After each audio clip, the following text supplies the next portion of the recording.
Hi welcome to our channel. ప్రస్తుతం మనతో పాటు దాము బాలాజీ గారు సీనియర్ జర్నలిస్ట్ ఉన్నారు. వారితో ఒకసారి మాట్లాడదాం. సార్ నమస్కారం. Sir, star hero Kamal Haasan ఒక వివాదంలో అయితే చిక్కుకున్నారు. అంటే రీసెంట్ గా తను చేసిన కొన్ని కామెంట్స్ తమిళం నుంచి కన్నడ పుట్టిందని చెప్పేసి కామెంట్స్ చేశారు. ఇప్పుడు కర్ణాటకలో ఇతని పైన పెద్ద ఎత్తున నిరసనలు కూడా వ్యక్తం అవుతున్నాయి. సో ఇటువంటి వివాదాస్పద వ్యాఖ్యలు చేయడం పట్ల తీవ్ర స్థాయిలో అతని మీద విమర్శలు కూడా ఎదుర్కొంటున్నాడు. అసలు ఏంటి వివాదము? నిజంగా తమిళం నుంచి కన్నడ పుట్టిందా? దీనికి సంబంధించిన వివరాలు ఏంటి సార్? కమల్ హాసన్ ఆయన ప్రముఖ యాక్టరు, సీనియర్ స్టారు. దాంతోపాటు మక్కల్ నీతి మయ్యం అనే ఒక పార్టీని కూడా స్థాపించాడు. ఆయన ఇప్పుడు డిఎంకే తరపున రాజ్యసభకు కూడా వెళ్తున్నాడు. ఎందుకంటే రాజ్యసభకి 4 డిఎంకే నుంచి వెళ్ళే అవకాశం ఉంది జూన్లో. అందులో ఈయన్ని కూడా ఒకరిని పంపిస్తున్నారు. సో ఈ నేపథ్యంలో తగ్ లైఫ్లో ఆయన యాక్ట్ చేశాడు. మణిరత్నం చాలా కాలం తర్వాత డైరెక్ట్ చేసిన సినిమాలు ఈయన, సింబు వీళ్ళిద్దరు ప్రధాన పాత్రలుగా చేశారు. సో ఈ తగ్ లైఫ్కి సంబంధించిన ఒక ఫంక్షన్ మొన్న జరిగినప్పుడు దానికి గెస్ట్గా శివరాజకుమార్ హాజరయ్యాడు. సో అందులో ఈయన మాట్లాడుతూ తమిళ్ని ఉయిరే ఉరవే తమిళ్ అని ఒక డ్రామాటిక్గా చెప్పాడు. సో ఉయిరే ఉరవే తమిళ్ అంటే ఉయిరే అంటే ప్రాణం, ఉరవే అంటే బంధం. తమిళ్ అంటే నా ప్రాణం, నా బంధం తమిళ్ అని చెప్పాడు. ఆ కాంటెక్స్ట్లో శివరాజ్ కుమార్ని చూపించి ఈయన కూడా నా కుటుంబమే, పక్క రాష్ట్రంలో ఉన్న నా కుటుంబమే ఆయన అన్నాడు. ఎందుకంటే కన్నడ తమిళ్ నుంచి వచ్చిందే కదా అని కూడా అన్నాడు. ఈ మాట ఇప్పుడు పెద్ద ఎత్తున అంటే కన్నడ తమిళ్ నుంచి పుట్టిందే కాబట్టి మనమంతా ఒకటే అనేది ఆయన ఉద్దేశం. అలాగే మాట్లాడాడు. ఇక్కడ ఏంటంటే ఇది ఫ్లేరప్ అయిపోయింది కర్ణాటకలో. ఎందుకంటే తమిళ్ నుంచి కన్నడ పుట్టడం ఏంటి అంటే కన్నడ తక్కువ భాష, తమిళ్ ఎక్కువ భాష, తమిళ్ నుంచే పుట్టిందా కన్నడ అని ఒక కోపం, ఆగ్రహం అనేది కర్ణాటక రాష్ట్రం అంతా కూడా అక్రాస్ ద పార్టీస్, అన్ని పార్టీస్ కూడా. సిద్ధరామయ్య పాపం కమల్ హాసన్కి మన భాష చరిత్ర తెలీదు, అందుకే ఇలా మాట్లాడాడని సిద్ధరామయ్య అన్నాడు. తర్వాత by Vijayendra, BJP Karnataka state president, ఆయన తీవ్రంగా మాట్లాడి ఇది ఫ్యాక్చువల్గా తప్పు, తమిళ్ నుంచి కన్నడ పుట్టలేదు, అలాగే కల్చరల్గా కూడా ఇది ఘోరం, ఒక భాషని కించపరిచి ఒక సంస్కృతిని కించపరిచే విధంగా కమల్ హాసన్ మాట్లాడాడు, క్షమాపణ చెప్పాలని ఆయన అన్నాడు. అట్లాగే రిజ్వాన్ అర్షాద్ అని కాంగ్రెస్ ఎమ్మెల్యే కూడా మాట్లాడాడు. అట్లాగే అక్కడ కర్ణాటక రక్షణ వేదిక అని చాలా బలమైన ఆర్గనైజేషన్ అది. కర్ణాటక లింగ్విస్టిక్ నేషనలిజం మీద వాళ్ళు పోరాడుతుంటారు. సో దానికి సంబంధించిన నారాయణ గౌడ ఫ్యాక్షన్ అంటారు. దాంట్లో 2 గ్రూపులు ఉంటాయి. ఈ నారాయణ గౌడ ఫ్యాక్షను రాష్ట్ర వ్యాప్తంగా ఆందోళనకు పిలిపించారు. ఇతని దిష్టి బొమ్మలు దగ్ధం చేయడం, కమల్ హాసన్ సినిమాని బ్యాన్ చేయాలని కూడా డిమాండ్ వచ్చింది. ఇప్పుడు ఈరోజు Karnataka federation of chambers of commerce, film chamber of commerce ఈరోజు సమావేశం అవుతుంది. ఈ సమావేశంలో ఈ తగ్ లైఫ్ని బ్యాన్ చేయాలా లేదనేది డిసైడ్ చేస్తారు. సో ఈ లోపల ఆయన సారీ చెప్తాడేమనుకుంటే ఆయన తిరువనంతపురంలో నిన్న మాట్లాడాడు. నేను లవ్ అనేది సారీ చెప్పదు, నేను ప్రేమతో అన్న మాట అది, ప్రేమ సారీ చెప్పాల్సిన అవసరం లేదు, ప్రేమ క్షమాపణ చెప్పదు అని మళ్ళీ ఒక స్టేట్మెంట్ ఇచ్చాడు. సో నేను అది ప్రేమతో అన్నాను తప్ప అది భాషకు సంబంధించి నేను ఎక్స్పర్ట్ని కాదు, అదంతా లింగ్విస్టులకి వదిలేద్దాం, మనం అంతా ఫ్రెండ్లీగా ఉందాం అనేది ఆయన మాట్లాడాడు. కానీ ఆయన తమిళ్ నుంచి కన్నడ వచ్చింది అన్న స్టేట్మెంట్ని అయితే వెనక్కి తీసుకోలేదు. దానికే కట్టుబడి ఉన్నట్టుగా అది ప్రేమ అని చెప్తున్నాడు. ప్రేమ అన్నప్పుడు కూడా ఒక భాష నుంచి ఇంకొక భాష పుట్టింది అని ఎలా దానికి ఏదైనా బేస్ ఉండి ఎక్స్ప్లెయిన్ చేయగలిగితే ఓకే. మామూలుగా ఏంటంటే భాషా శాస్త్రజ్ఞులు, నా పర్సనల్గా చెప్పాలంటే నాకు తమిళ్ బాగొచ్చు, కన్నడ బాగొచ్చు. నేను తమిళ్ నుంచి 10 స్టోరీస్ ఆ మధ్య ట్రాన్స్లేట్ చేశాను. ఇప్పుడు ఒక నవల్ చేస్తున్నాను. కన్నడ నుంచి నేను 10th century వడ్డరాధన్ అని ఒక టెక్స్ట్ ఉంది, first prose text in Kannada. అందులో 15 స్టోరీస్ ఉంటే నేను 8 చేశాను. అలాగే వచనాలని 10th, 12th century unique literature to Kannada, అందులో నేను 108 వచనాలని శివారెడ్డి గారితో కలిసి చేశాను. ఈ 2 కూడా సాహిత్య అకాడమీ పబ్లిష్ చేశాయి. రెండోది మా విలేజ్ తమిళనాడుకి 8 kilometers బార్డరు. బైలింగ్వల్ కల్చర్ మా విలేజ్లో ఉంటుంది. తమిళ పదాలు చాలా విచ్చలవిడిగా వచ్చేస్తుంటాయి, కొన్ని కులాలు తమిళ్ మాట్లాడుతుంటాయి. సో అలాగా తమిళ్ కల్చరు, తమిళ భాష, కన్నడ భాష మీద నాకు కొంత బేసిక్ అవగాహన అయితే ఉంది. సో మామూలుగా తీసుకుంటే వీటన్నిటిని ద్రవిడియన్ గ్రూప్ ఆఫ్ లాంగ్వేజెస్ అంటారు. దీంట్లో దాదాపు 36 లాంగ్వేజెస్ ఉన్నాయి. ఈ 36లో ప్రధానమైన లాంగ్వేజెస్ తమిళ్, మలయాళం, తెలుగు, కన్నడ ఈ 4 ప్రధానమైన లాంగ్వేజెస్. మిగతా చాలా ఉన్నాయి. తులు ఉంది, గోండు ఉంది. ఇలాంటి చాలా లాంగ్వేజెస్ మొత్తం 36 దాకా ఉన్నాయనేది చెబుతారనమాట లింగ్విస్టులు. సో ఇందులో ఇవి ఎవాల్వ్ ఎలా అయినాయనే దగ్గర ఇది కాంప్లెక్స్ థియరీ అనమాట. ఒక్క భాష ముందుగా బాగా ఏర్పడి దాంట్లోంచి మిగతా భాషలు ఏర్పడిందనేది రాంగ్ అనేది వీళ్ళు చెబుతారు. సో ఆ రకంగా కమల్ హాసన్ చెప్పింది రాంగ్. తమిళ్ నుంచి కన్నడ పుట్టింది అనేది రాంగ్. ఇవన్నీ కామన్ షేర్.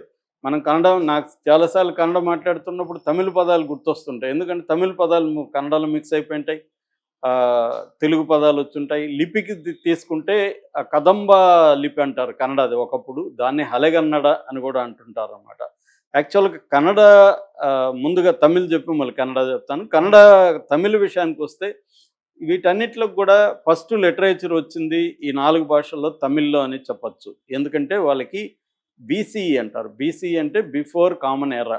సిఈ బీసీఈ అంటారు. అంటే క్రీస్తు పూర్వం క్రీస్తు శకాన్ని ఎట్ట పిలుస్తారంటే బీసీఈ సిఈ. సిఈ అంటే కామన్ ఎరా. కామన్ ఎరా అంటే క్రీస్తు తర్వాత. బీసీ అంటే బిఫోర్ కామన్ ఎరా. బిఫోర్ కామన్ ఎరా 3వ శతాబ్దంలోనే వాళ్ళకి సంగం లిటరేచర్ ఉంది. బీసీఈ 3వ శతాబ్దం నుంచి సిఈ 3వ సెంచరీ వరకు 6 సెంచరీల మధ్యలో వాళ్ళకి సంగం లిటరేచర్ ఉంది. తొలకాప్యం కావచ్చు, తిరుక్కురలు కావచ్చు, ఇలాంటి గ్రంథాలు తమిళ్లో ఉన్నాయన్నమాట. అంటే వాళ్ళ లిపి కానీ వాళ్ళ టెక్స్ట్లు కానీ లిటరేచర్ కానీ ఈ 4తో పోలిస్తే చాలా ఏన్షియంట్గా మనం చెప్పచ్చు. ప్రపంచంలోనే వన్ ఆఫ్ ద ఏన్షియంట్ లాంగ్వేజెస్లో తమిళ్ ఉంది. ఆ తర్వాత కూడా తమిళ్ అభివృద్ధి అవుతూ వచ్చింది. దాని తర్వాత 2004లో తమిళ్ని క్లాసికల్ లాంగ్వేజ్గా కూడా మన ఇండియన్ గవర్నమెంట్ గుర్తించింది. తమిళ్ పాపులేషన్ తీసుకుంటే వరల్డ్ వైడ్గా 6,50,00,000 మంది ఉన్నారు అనేది చెప్తారు. ఇది తమిళ్కి సంబంధించి స్థూలంగా. తమిళ్లో కూడా జ్ఞానపీఠ అవార్డుల విషయానికి వస్తే తమిళ్లో 5 జ్ఞానపీఠలు, అత్యున్నత అవార్డు సాహిత్యంలో అంటే జ్ఞానపీఠ అవార్డులు 5,000కి వచ్చాయి. కన్నడ వాళ్ళకి 8 వచ్చాయి, తెలుగు వాళ్ళకి 3 వచ్చాయి. ఇక మన కన్నడ విషయానికి వస్తే కన్నడ కూడా హలిగన్నడ నుంచి, అంటే ప్రోటో కన్నడ అంటారు. ఈ ప్రోటో కన్నడ నుంచి అలిగన్నడ అంటారు. అలిగన్నడ నుంచి వచ్చిందనమాట. ఇది కూడా క్రీస్తు పూర్వమే అశోక శాసనాల్లో ప్రాకృతిత్వంతో పాటు కన్నడ లిపి కూడా ఉందనేది చెబుతారనమాట. క్రీస్తు పూర్వం 3వ బీసీఈ 3rd సెంచరీలో నుంచే వాళ్ళకి లిపి అంటే శాసనాల మీద ఉందని. వాళ్ళ ఫస్ట్ శాసనం అయితే హల్మిది శాసనం అనమాట. 450 సిఈ, క్రీస్తు తర్వాత 450 సంవత్సరంలో ఫస్ట్ హల్మిది శాసనంలో పూర్తి స్థాయి కన్నడ స్క్రిప్ట్ అనేది ఉంటుందన్నమాట. ఆ తర్వాత వాళ్ళకి కన్నడ ఫస్ట్ టెక్స్ట్ వచ్చి కవిరాజ మార్గ అనే ఒక 850 సిఈ, క్రీస్తు తర్వాత 850 సంవత్సరంలో వచ్చిన టెక్స్ట్ కవిరాజ మార్గం. సో ఇది కన్నడకు సంబంధించి. కన్నడలో నేను ఇందాక చెప్పినట్టుగా వాళ్ళకి మంచి బ్రహ్మాండమైన లిటరేచర్ ఉంది. వాళ్ళకి జైన, లింగాయత్ అండ్ వైష్ణవ ఈ 3 సంప్రదాయాలకు సంబంధించిన లిటరేచర్ బలంగా ఉంది. సో వాళ్ళకి పంప, పొన్న, రన్న అని త్రిరత్నాలు అంటారు. జైన త్రిరత్నాలు. ఇందాక చెప్పిన వడ్డారాధన అని నేను ట్రాన్స్లేట్ చేసిన 8 స్టోరీలు చేసిన ఫస్ట్ ప్రోజ్ టెక్స్ట్ కూడా 10th సెంచరీలో ఉంది. సో 9th సెంచరీ నుంచే వాళ్ళకి పుస్తకాలు కూడా కన్నడలో వస్తున్నాయి. ఇక తెలుగు తీసుకుంటే తెలుగు కూడా మనకి శాతవాహన కాలం నుంచే శాసనాల్లో కొంత బ్రాహ్మీ లిపి, హలిగన్నడ లిపి, తెలుగు. మనకి తెలుగు శాసనాల్లో కూడా హలిగన్నడ కనబడుతుంది. మీరు ఓల్డ్ శాసనాలు చూస్తే కన్నడ స్క్రిప్టు కనబడుతుంది అనమాట. దాని నుంచి ఎవాల్వ్ అయింది తెలుగు.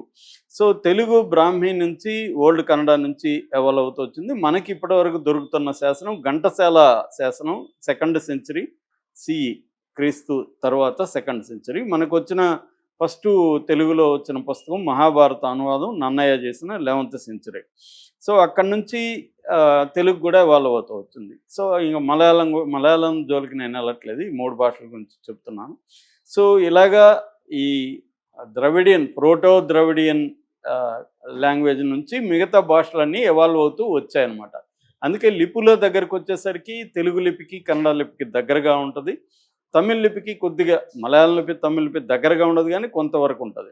అయితే వీటన్నిటి మీద కూడా సాంస్క్రిట్ ఇన్ఫ్లుయెన్స్ కూడా ఉంది. మనకు తెలుగు మీద మలయాళం మీద ఎక్కువ కనబడుతుంది ఈ 4 కానీ నాకు పర్సనల్గా ప్రముఖ ఇండాలజిస్టు డేవిడ్ షుల్మన్, ఆయన తమిళ బయోగ్రఫీ కూడా రాశాడు. లాంగ్వేజ్ బయోగ్రఫీ కూడా ఆయన రాశాడు తమిళ్ అనే పేరుతో. ఆయన తమిళ్ స్కాలర్. ఆయనకి తెలుగు 13 భాషలు వచ్చు మొత్తం. తెలుగు, సాంస్క్రిట్, హిందీ ఇవన్నీ కూడా వచ్చు. ఆయన నాకు పర్సనల్‌గా చెప్పింది ఏంటంటే తమిళ్ మీద కూడా 60% సంస్కృత ఇన్‌ఫ్లుయెన్స్ ఉంటది. తమిళ్‌లో 60% తమిళ్ సాంస్క్రిట్ పదాలు ఉన్నాయనేది ఆయన ఫైండింగ్స్‌లో చెప్పాడు. కాబట్టి ఇదేందంటే ఇవాళ ఒక భాష నుంచి ఇంకొక భాష వచ్చిందని సింప్లిఫై చేసి చెప్పడం కరెక్ట్ కాదు. ఇవన్నీ కూడా ఎవాల్వ్ అవుతూ వచ్చాయి. ఎవాల్వ్ అవుతున్న క్రమంలో అనేక భాషల ఇన్‌ఫ్లుయెన్స్ ఉంటది. నేను ఆ మధ్య ఒక హిందీ నవల చదివాను. ఆ నవల చదువుతూ ఉంటే నాకు చాలా ఇంగ్లీష్ పదాలకి హిందీ పదాలకి దగ్గరగా ఉంటది. ఫాదర్, పిత, సో మోటివ్, మక్సద్ ఇలాగా వందల పదాలు నాకు కనిపిస్తున్నాయి. అంటే ప్రపంచవ్యాప్తంగా ప్రజలు ఒక దగ్గర ఉండరు కాబట్టి మైగ్రేషన్ జరుగుతూ ఉంటుంది కాబట్టి భాషలు కూడా ఏది ప్యూర్ భాష అనేది ఏది ఉండదు. కాబట్టి నా భాష నుంచి నీ భాష వచ్చిందని చెప్పడం అనేది కరెక్ట్ కాదు. ఈ తమిళోళ్ళకి ఈ మధ్య కాలంలో వాళ్ళు నేషనల్ హిందీ మీద వాళ్ళు పోరాడే క్రమంలో తమిళ భాష గొప్పది అన్న ఫీలింగ్ వాళ్ళకి వచ్చేసి తమిళ్ నుంచే అన్ని పుట్టిందన్నట్టుగా మాట్లాడుతున్నారు. తర్వాత కన్నడ వాళ్ళు ఎందుకు ఈ స్థాయిలో రియాక్ట్ అవుతున్నారంటే వాళ్ళు కూడా ఈ మధ్య కాలంలో అక్కడ హిందీ మాట్లాడట్లేదని. ఎందుకంటే బెంగుళూరులో నేను 6 ఏళ్ళు ఉన్నాను మొత్తం. అక్కడ నాన్ కన్నడ ఇన్‌ఫ్లుయెన్స్ ఎక్కువ ఉంటది. పాపం వాళ్ళు మనం తెలుగులో మాట్లాడితే నువ్వెందుకు తెలుగులో మాట్లాడుతున్నావు అనరు వాళ్ళు. వాళ్ళు కూడా తెలుగులో మనతో మాట్లాడతారు. హిందీలో మాట్లాడితే హిందీలో మాట్లాడతారు. అంత బ్రాడ్‌గా ఉంటారు. కానీ ఈ మధ్య కాలంలో ఏమైందంటే అక్కడ ఎక్కువగా కన్నడ వాళ్ళు, తెలుగు వాళ్ళు వెళ్తే ఎక్కడికెళ్ళినా తెలుగు వాళ్ళు ఆ భాష నేర్చుకునేస్తారు. కానీ తమిళోళ్ళు అలాగా లేరు. తమిళోళ్ళు నేను తమిళోళ్ళతో కూడా కలిసి పనిచేసిన కర్ణాటకలో. వాళ్ళు తెలుగు గాని, కన్నడ గాని నేర్చుకోరు వాళ్ళు తమిళోళ్ళు. వాళ్ళకి ఆ లాంగ్వేజ్ పిచ్చి ఎక్కువ ఉంది నేను చూసినంత వరకే. కానీ తెలుగు వాళ్ళు ఎక్కడ పోయినా తెలుగు వాళ్ళ భాష నేర్చుకునేస్తారు. కన్నడ వాళ్ళు కూడా ట్రై చేస్తారు అలాగా. కన్నడ వాళ్ళైతే అన్ని భాషలు మాట్లాడేస్తారు అక్కడ. అందుకని ఇప్పుడు బెంగుళూరులో పాపులేషన్ తీసుకుంటే కూడా నాన్ కన్నడ పాపులేషనే ఎక్కువ అక్కడ. సో ఆ రకంగా ఇప్పుడు ఈ మధ్య కాలంలో హిందీ ఇంపోజిషన్ అనేది పెరగడంతో కన్నడ కూడా లింగ్విస్టిక్ ఉద్యమాలు అనేవి బలంగా పెరిగాయి. ఇప్పుడు ఇదే మాట తమిళ్ నుంచి వచ్చిందంటే మన రాష్ట్రంలో ఎంత ఉద్యమాలు వచ్చి ఉంటాయి అనేది డౌటే. ఎందుకంటే తెలుగుకి అంత మనకి తెలుగు భాషకు సంబంధించిన సంఘాలు కానీ అవేం లేవు. కర్ణాటకలో చాలా సంఘాలు ఉంటాయి. ఈ వీధిలో కన్నడ యువకుల సంఘ అనేది కనబడుతూ ఉంటుంది. తెలుగులో మనకి ఎక్కడ ఉంటాయి? తెలుగు యువకుల సంఘం ఒకటి చూపించండి మనకి, ఏమి కనబడదు. సో అది తమిళ్లో, తర్వాత కన్నడలో ఎక్కువగా వాళ్ళ భాష అభిమానం కొంత స్ట్రాంగ్గా ఉంటుంది మనతో పోలిస్తే. అందువల్ల ఈ వచ్చింది. ఆల్రెడీ తమిళోళ్ళకి, కన్నడలకి పడదు చాలా విషయాల్లో. ఎందుకంటే కావేరీ గొడవలు అవన్నీ ఉన్నాయి. తెలుగు వాళ్ళకి, కన్నడ వాళ్ళకి ఆ గొడవలు ఉండవు. వీళ్ళు కలిసిపోతూ ఉంటారు, వ్యాపారాలు చేస్తుంటారు, మిక్స్ అయిపోతుంటారు. కానీ తమిళోళ్ళు ఎక్కడ పోయినా కొంత సపరేట్గా వాళ్ళ ఐడెంటిటీని కాపాడుకోవడానికి చూస్తూ ఉంటారు. కల్చర్ ఐడెంటిటీ కొంత నిర్దిష్టంగా ఉంటుంది. సో అందువల్ల కూడా ఈ గొడవ అక్కడ ఫ్లేరప్ అయింది. నాకు తెలిసి ఇప్పుడు ఇది బాయ్కాట్ చేస్తారు ఖచ్చితంగా కర్ణాటకలో థగ్ లైఫ్ని. కాకపోతే మణిరత్నం దానికి ప్రొడ్యూసరు. సో ఆయన నష్టపోతాడు కాబట్టి కమల్ హాసన్ ఫైనల్గా సారీ చెప్తాడని నేను అనుకుంటున్నా. కొంత వివాదం అంతా పెరిగి పబ్లిసిటీ వచ్చినాక సినిమాకి సారీ చెప్పే అవకాశం ఉంది. కానీ పబ్లిసిటీ స్టంట్ అని కూడా అంటున్నారు కొంతమంది. ఏదో గొడవ పెట్టుకొని సినిమాని పబ్లిసిటీ చేసుకోవడం ఈ మధ్య కాలంలో జరుగుతుంది. అలాగేమైనా చేశారా అనేది చూడాలి.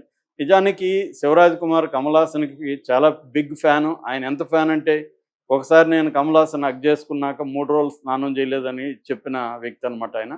సో అలాంటి ఆయన మీద ఇతనికేం వ్యతిరేకత ఉండే అవకాశం లేదు. కానీ మరి ఫ్లోలో అలా వచ్చిందా, లేకపోతే ప్లాన్డ్గానే కన్నడ మా భాష నుంచి కన్నడ